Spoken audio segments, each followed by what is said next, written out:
I would never have thought that energy is so heavy if I hadn't personally carried these two little ones here. This big thing, along with this slightly smaller edition, promises serious energy independence to its users. So, in this video, we get to know in detail the EcoFlow Delta Pro 3, a portable power station, and the additional Delta Pro 3 Smart Extra battery for it, which effectively doubles its capabilities. A feature of this portable power station is its solid battery capacity of 4096 Wh and a very good rated power of the built-in sine wave inverter up to 4000 W, with peak values reaching up to 8000 W. You can connect 2 additional batteries to such a station, like these, thus increasing the capacity to 12 kWh. There is also the possibility to use several such power stations in parallel with the EcoFlow Home smart device. Don't forget that you can also connect additional batteries to each station, and therefore simple arithmetic allows us to achieve a crazy 36 kJ of autonomous power. However, it is still considered a portable station, as it even has wheels and a retractable handle, like a suitcase. But in reality, with my slightly injured shoulder, it's impossible for me, a guy weighing 76 kilo, to dream of moving it anywhere by myself. So, it's good that both the station and the additional batteries have 2 handles each, and doing it together is not just easier, but at least possible. Much more realistic. I mean, moving this thing anywhere and justifying its portable name. Well, and thanks to the opportunity to share my experience with you, I'll just say, don't even think about carrying it by yourself. Even try not to, because a strained back is guaranteed. So, a bit about the design. This station, in my opinion, is made in a restrained modern design and has a quite thoughtful structure. For example, the additional batteries are installed on top, which is quite convenient and compact. But of course, the huge display for all the necessary data draws attention first and foremost. Input and output power, charge percentage both during charging and discharging, approximate time the station can operate, which, by the way, constantly changes depending on the mode in which the connected devices operate. We'll talk about this separately later. The front also has a panel with USB ports and 220-volt sockets, and at the back there are ports with retractable covers, meaning they can be hidden. This is very practical. And the side connectors are also conveniently hidden. I mentioned that the station has a rated power of the sine wave inverter of 4000 W and a peak of 8000 W. But here, X-Boost technology is also implemented, which allows powering devices with consumption up to 6000 W. However, there are important warnings from the manufacturer. Here they are on the screen. Please pay attention. Here is my option for the maximum load of the station. I connected 3 powerful consumers, a washing machine, a boiler, and a heater. But still, the highest consumption that I could scrape together at home is just over 4 kWh. But it's also indicative. At the same time, I would like to tell you about the noise level of the station itself. Right now, I heard for the first time how the station's fans operate. This is currently happening while the water is being heated in the boiler. I don't know if you can hear it. There they are. But one of them has started working now. Maybe not all of them, but for now it is very quiet. It doesn't interfere. Actually, in my small EcoFlow, the fans work louder. Oh, I hope there will be at least something to intervene with such a powerful consumption as now. This is probably the highest volume level I have managed to achieve from it. Let's try to listen. I will turn off one consumer now. The noise level from the washing machine and the noise level from the charging station itself will decrease significantly. I'm listening.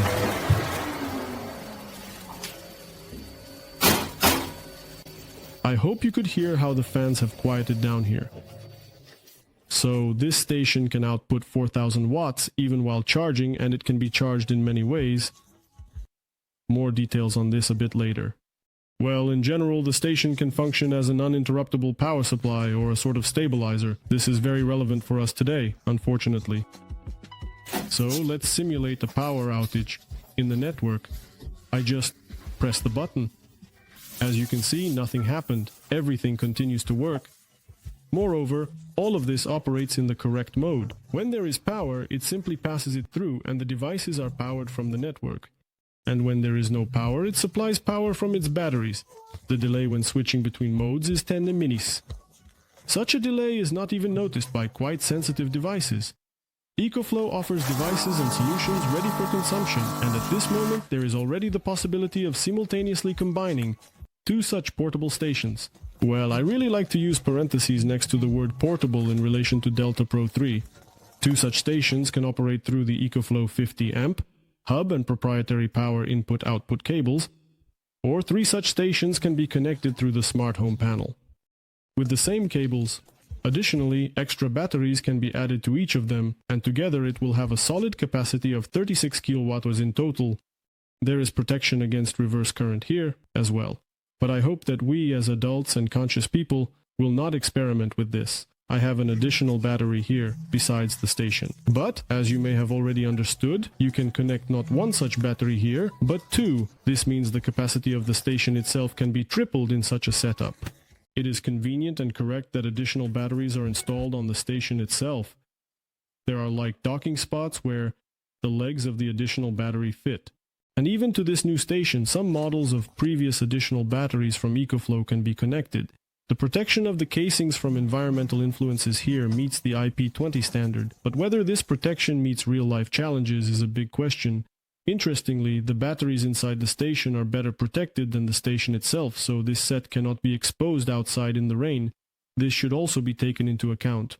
Overall, the station has a very advanced and probably even smart controller that monitors many performance indicators of the battery. This is done for safety. A very important question regarding how long the operational capability of such a station will last. And the manufacturer promises us a loss of only 20% capacity after 4,000 recharge cycles. And this of course sounds very optimistic and encouraging, and this is probably years of use. Well, of course it depends on the conditions of use. Also, the confidence of the manufacturer in their product is very inspiring, as the warranty here is 5 years. And probably the manufacturer is quite confident in their lithium iron phosphate battery. About our ports. So there are two Type-C PD 3.0 ports here. They provide up to 100 watts each, meaning the station can deliver 200 watts simultaneously across both ports. This is fast charging. For example, two MacBooks can easily charge at the same time. But these ports will also work for other devices. The standard USB-A ports support Quick Charge 3.0. This is also fast charging for smartphones, power banks, and other gadgets. Here, the station can deliver 18 watts per port, totaling 36. The block has sockets. There are 4 of them, with a current of 230 volts and 16 amps. You may have noticed a slight regression compared to the previous generation of the station.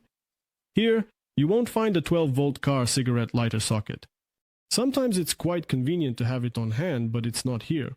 I mention this because I often use a powerful 160-watt charger for my little one, for example. The side panel with connectors under the cover has two 12-volt ports. One is a DC5521 rated for a maximum of 5A, and the other is an Anderson port. Also at 12 volts and rated for a maximum of 30A. These ports together can deliver 12-volt current with a power output of up to 378 watts. And there is also an RJ45 connector for remote control of devices. At the back of the station, behind hidden doors, there is a connector for charging from. A cable for household networks is of course included. Next to the connector is a switch for fast and standard charging. The charging itself can be configured in the app, of course, according to your conditions. By default, the station charged at 800 watts, while in fast mode it was more than 2.5 kilobars. The yellow XT60 port for connecting solar panels operates with a voltage from 30 to 150 volts with a maximum of 15 amps and 1600 watts. Next is the low voltage XT60i port, which can be used for power supply via a car or solar panels. Here the specifications range from 11 to 160 volts and 20A and 1000W maximum with which it can operate. A little lower is the large AC in-out connector, which is a standard connector for recharging from electric vehicle devices. This can be done through the EcoFlow EV Extreme adapter or through standard generators using the EcoFlow AC generator charging adapter. And these two identical XT150 ports are suitable for connecting external batteries, as in my case, or for charging from the EcoFlow Smart Generator. Or also, you can also charge through these ports from the EcoFlow Alternator Charger for cars. There are indeed a lot of ports here, and they can be used both separately and in various combinations to speed up the recharging process of the station. The connection schemes can be quite different. In any combination, the station is capable to draw from various sources up to 4,000 watts together. So how can the station be used? A simple and obvious solution is to connect the necessary devices to the station itself. 4 sockets, USB ports, 12-volt connectors. This really has a lot. What is it enough for? For example, to power a workstation. Very simple and convenient. I generally just pull out the extension cord that goes from my desk and plug it in here. Everything works, all is okay. If my small station is enough for me for 7 to 8 hours, yes, for a short time, only for 3 to 4 hours depending on the connected devices, then here you can comfortably work for much longer. The next way to use it is a more proper option. For a specialist, probably an electrician, to install an automatic switch at home for backup power or reserve power, preferably automatic. To this switch, connect those lines or devices that are simply very important and necessary for you, and everything will work by itself. When the power goes out, your station provides the revival. When the power comes back on, the station disconnects and starts charging. Such beauty and simplicity in use, but it takes a little effort and desire to connect everything. There is also a more advanced way of use provided by the manufacturer. It is designed for higher power consumption. This involves connecting up to 3 such stations to a branded control device. And the distribution of the EcoFlow Smart Home Panel 2. This device has not yet been released for sale in Ukraine, but it is expected in the coming months. This is probably similar to the previous connection option, but more advanced, with a more powerful connection and various connection possibilities. And also with wireless control through a smartphone app and full integration into the EcoFlow ecosystem. When this device appears in Ukraine, it would be nice to get acquainted with how it actually works. Another quite exotic application of such a station is, at least partially, if we were talking about gasoline, I would say, to jumpstart, but here I would say to emergency charge an electric vehicle. This station really allows you to do this and serves as a kind of analog of a jerry can for electric vehicles. As you might guess, to control the station and all its features, it has built-in Wi-Fi, by the way, which connects to any smartphone, whether Android or iPhone. And you always have remote access to the station's settings through your smartphone, of course, if your home internet also has backup power, which, by the way, on one hand, the app's functions are quite simple and obvious. The main thing is the control of operation, the graphs of charge input and output with details on the sources which correspond to the tabs on the main screen. The statistics by dates are also detailed and easy to access. If an external battery is connected to the station, you can also see its charge level here. And of course, you can constantly see the forecast of the station's operation under the current load. But this indicator can constantly fluctuate depending on the operation. And the 220 and 12-volt socket blocks can be turned off and on through the app. If you delve into the station's settings, you can set the station's name, add another user, adjust the button sounds, screen brightness, and time zone. And here is the automatic delay option, which is not obvious but very important because it includes not only the time when the display will automatically turn off on the station, but also the time when the sockets on the station will automatically turn off. And in general, if they are not turned off completely, they consume charge quite noticeably in the background in passive mode. You can also configure in the app what current to use for charging the station, depending on the port and type of charging, along with controlling the X-Boost function. And also, another switch for protective shutdown refers to support for GFCI RCD switches, or it relates to the ability to charge electric vehicles. An important point: charging and discharging limits. Because you probably know that batteries should not be fully charged or discharged to zero for longer lifespan, it is harmful to them. Setting up backup and 2 mode will work well for connecting with a dual tariff for electricity. Here, the station can be configured to choose the option of energy consumption or recharging depending on the current tariff and the reserve. The reserve you set will be used at the more expensive hourly tariff, while it will recharge itself at the cheaper rate. Self-sufficient energy supply adds solar panels to the usage scheme if available. The priority for charging and powering the network will be directed automatically to the panels. For calculating expenses, you can also specify the tariff cost to verify the bills through the app. The next block provides the ability to automate the flexible station and its sockets and compatible devices by time if needed. An interesting important point is the memory of the output socket. This is a convenient feature when the station automatically activates the sockets that were active after being turned off, before turning off, because by default all sockets will be turned off. Just a convenient and useful feature. And here is another priority for what should charge first. It's relevant when there is an additional battery. So the app is simple and convenient, although at first glance it may seem otherwise. But in reality, everything is logical and organized without overload, just as it should be. It was a surprise for me that, firstly, according to quite authoritative tests from the network, all door indicators match those declared by the manufacturer, and in some cases even exceed the stated ones. Not some percentage 1.5, like for example the efficiency of the station depending on the load. And so here EcoFlow gets a huge thumbs up. They repeatedly prove their authority. Secondly, I was surprised by the graphs of actual discharge. In the tests, there was no drop in indicators depending on the remaining charge. And this is another reason to respect EcoFlow, because the main expectation is a drop in energy output at a low remaining percentage. And here I repeat, with authoritative real tests that I trust, there is none. The station distributes power equally both at 100% charge and at 15 or 10. Well, at least this can be expected when the batteries are not at the final stage of wear. And my personal tests are modest, simply demonstrating real-life situations. Here they are.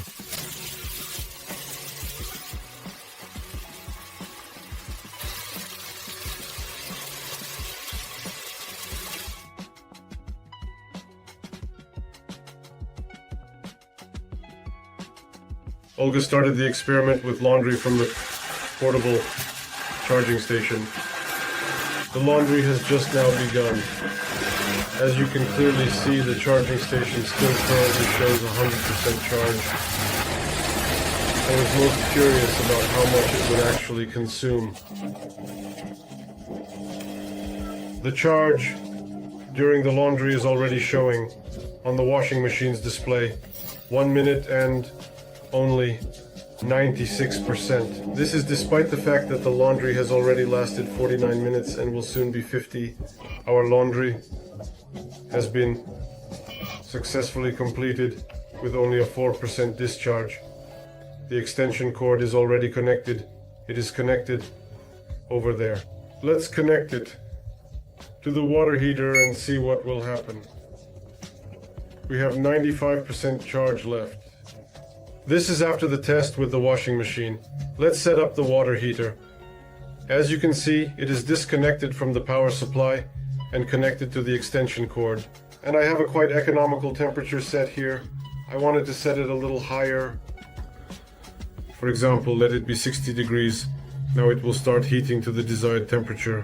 We will see how much charge from our portable charging station was used when the heating stops. Meanwhile, the water is almost completely heated up and ready to use. It's very hot, and it will already be 60 degrees, as I wanted. But finally, the temperature promised 610 degrees. Let's see what we have in the application. This is it. The consumption turned out to be 62%. We started with 95%. So now I have 80 liters of water at a temperature of 60 degrees. For example, I need to power the refrigerator. Here it is, a small heater. I will plug it into a 1 kilo outlet and the air conditioner. And that's all together. Now I will try to disconnect from our station to see how much this entire setup will consume in 1 hour based on our charge from this station.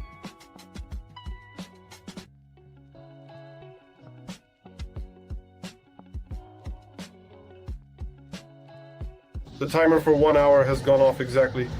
Half of the estimated time was 2.5 hours. Now it has become 1.1 hours. And we have a remaining charge of 32%, starting from 61%. So, in principle, the air humidifier, heater, and refrigerator are all currently connected to the same station. And it is quite heroically holding up. Thanks to our current legislation, buying this station in Ukraine is currently cheaper than abroad, which is nice, no matter how you look at it. So if you intended to add energy independence to your home, then perhaps this is quite a good time to get such a station, or maybe an additional battery for it.